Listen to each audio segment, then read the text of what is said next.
reiz 1995. gadā ir Gunārs Bērzariņš, bijušais priekšsēdētājs Austrālijas latviešu sporta pārvaldē, bija ieradies Latvijā ar priekšlikumu apbalvot talantīgus, perspektīvus jauniešus dažādos sporta veidos.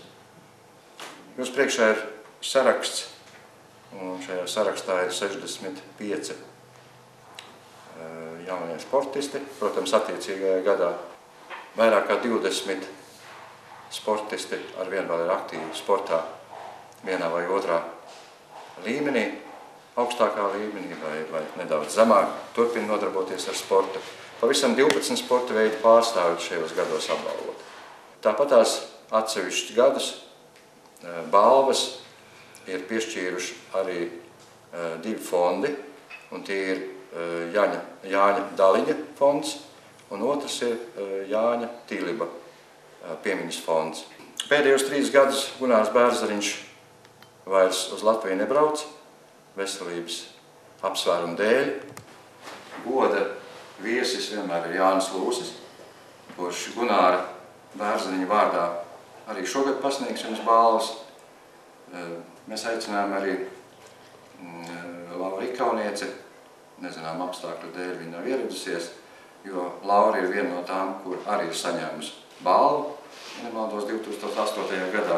Mēs vienmēr esam cerējuši, un jo īpaši arī Gunārs Bērzariņš, kad šī balva ir neliels stimuls un motivācija turpmākam darbam, ne tikai finansiālā apsvēruma dēļ, bet arī, kā saka, morāls, teiksim, zināms gandarījums par padarīto un par to, ka jūs tiekat pieminēti, jūs tiekat atzīmēti šādā veidā. Šie latvieši, šie Latvijas patrioti, joprojām arī esot ļoti tālu prom no savas dzimtenes, arvien atcerās un arvien vēlas palīdzēt jums, jaunajiem sportistiem, jo tieši šis ceļš līdz šiem lielajiem panākumiem ir tas grūtākais un, protams, novēlu jums sasniegt arī tās lielākās virsotnes.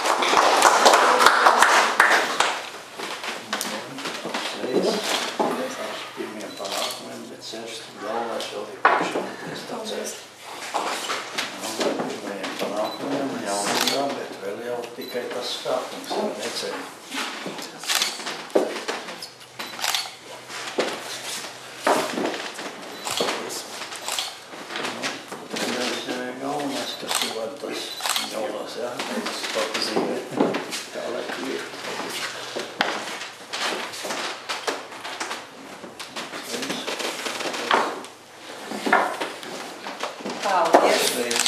Paldies! Tev negaidu balvu tiešām. Man ir ļoti liels pārsteigums.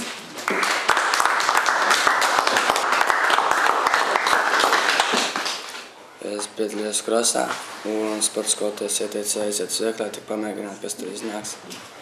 Es arī aizgāju. Kad ir jau sporta skolotājs? Ir? Ainis Robišs.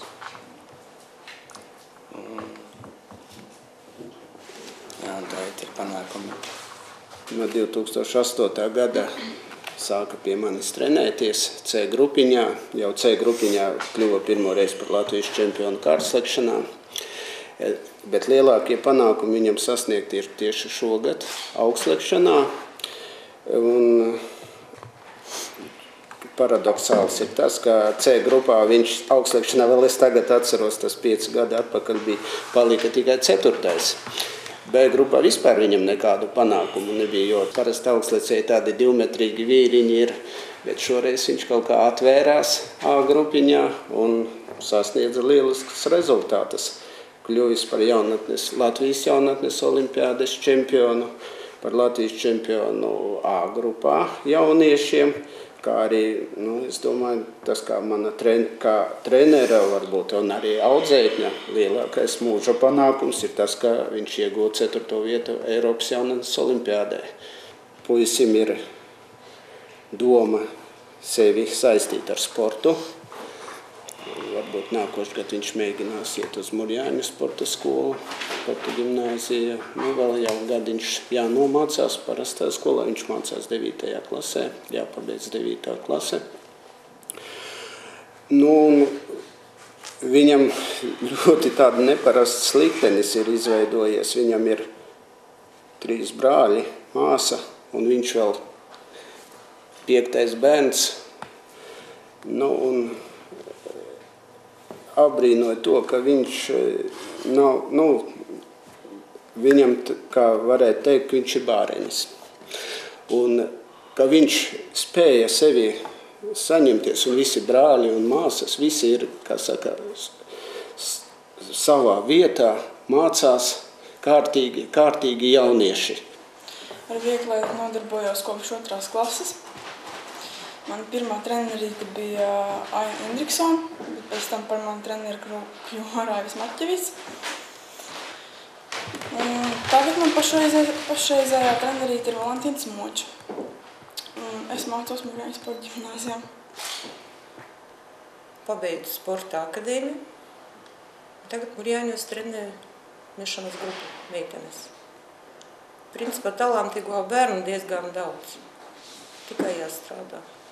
Otrā meitene man palika 5. Eiropā, Elina palika 8. Elina vinnēja vispār visu Latviju, kas iespējams šogad. Un olimpiādi, un Latvijas čempionāts, un ziemas čempionāts, un diezgan labs rezultāts. Tāda cerība, ka strādāsim tālāk. Būs labi. Kā tiekties Eiropas jaunas olimpiādi? Tās bija lielākās sacensības, droši vien lielākās, pareizi, jā. Loģiski. Kāds tavs izjūtas bija? Man bija liels pagodinājums, un sajūtas bija ļoti labas, jā. Es arī pabeidzu pēc 5 gadiem pat taisnāko ceļu, bez nekādiem parādiem sporta akadēmiju. Un tad es biju tādā izvēles priekšā. Bija 2 varianti, vai nu es eju uz armiju, vai man bija jāpiekrita Bauskā pa treneri. Tur liels nopelns arī pašai mūsu sporta skolas direktorai, Birutei Grantiņai, jo viņa man piesolīja gan dzīvošanu, gan pēc iespējas lielāku algu. 1 gadu kopā es nostrādāju ar Elīnu un sapratu to, ka viņas veidi ir tā lods grūšana un papildus varbūt tā dismišana. Un, protams, labākie apstākļi metējiem Latvijā, kur vai trenēt uz disku un lodi, tie ir tikai Murjāņi. Nekur citur praktiski, jo skatoties uz to bāzi, uz visu režīmu un arī, protams, treneriem. Un to Elīnai es arī ieteicu, lai viņi iet un mēģina. Ja sanāks, tas sanāks. Tas grūtākais darbs bija, protams, trenēties un visu izturēt to, visu režīmu, visu to treniņu darbu un vispārējo. Tas tā kā sākumā visgrūtākais ir arī pierast, jo, manuprāt, tas nav tas pats, kas trenēties, piemēram, pārstāvēt savu novadu, gan trenēties Murjāņos.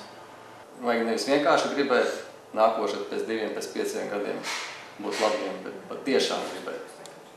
Nevis domās, es gribu, bet dariet visu, klausiet trenerus.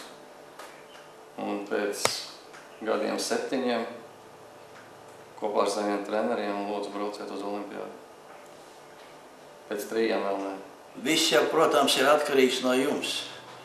Cik fanātiski vai cik jūs spēsiet atdot sevi tam mērķim, uz ko jūs iesiet.